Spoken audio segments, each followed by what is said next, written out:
Student first Bangladesh first স্লোগানকে সামনে রেখে নতুন ছাত্র সংগঠন নিয়ে আসছে বৈষম্যবিরোধী ছাত্র আন্দোলন। শিগগিরই আত্মপ্রকাশ হবে সংগঠনটির।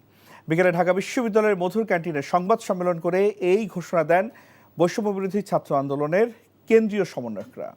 নূর হোসেনের রিপোর্ট। সরকারি চাকরিতে কোটা সংস্কারের দাবিতে আন্দোলন শুরু করে শেখ হাসিনার পতন ঘটিয়ে দেশের রাজনৈতিক আলোচনার কেন্দ্রে আসে বৈষম্যবিরোধী ছাত্র আন্দোলন। পরিবর্তিত বাস্তবতায় নতুন রাজনৈতিক দল গঠনের সব প্রস্তুতিও সম্পন্ন করেছে অভ্যুত্থানের নেতৃত্ব দেয়া সংগঠনটি। নতুন রাজনৈতিক দল ঘোষণার আগেই অভ্যুত্থানের নেতৃত্ব দেয়া কেন্দ্রীয় সমন্বয়কদের নেতৃত্বে এবার নতুন ছাত্র সংগঠন নিয়ে আসার ঘোষণা দিয়েছে বৈষম্যবিরোধী ছাত্র আন্দোলন।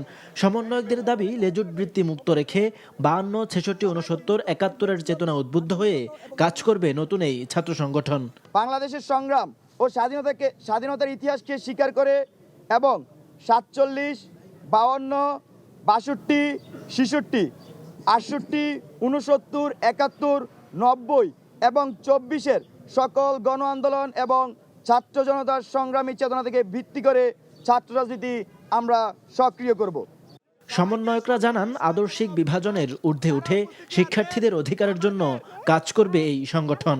আদর্শিক বাইনারির কালচারাল দ্বন্দ্বের বাইরে গিয়ে মধ্যমপন্থী ছাত্র রাজনীতিকে প্রতিষ্ঠা করা, জাতি, ধর্ম, বর্ণ নির্বিশেষে অন্তর্ভুক্তিমূলক ছাত্র রাজনীতি তৈরি করা, যেখানে পরিচয়ের ভিত্তিতে কাউকে অবমূল্যায়ন করা হবে না। রাজনৈতিক ব্যবস্থাকে নারী বান্ধব করে তোলার মাধ্যমে নারী পুরুষে নির্বিশেষে সকলের জন্য সমান সুযোগের সৃষ্টি করা। জনমত জরিপ ও সদস্য সংগ্রহ শেষে দ্রুতই নতুন এই ছাত্র সংগঠনের আনুষ্ঠানিক ঘোষণা দেওয়া হবে। নূর হোসেন, এনটিভি নিউজ, ঢাকা।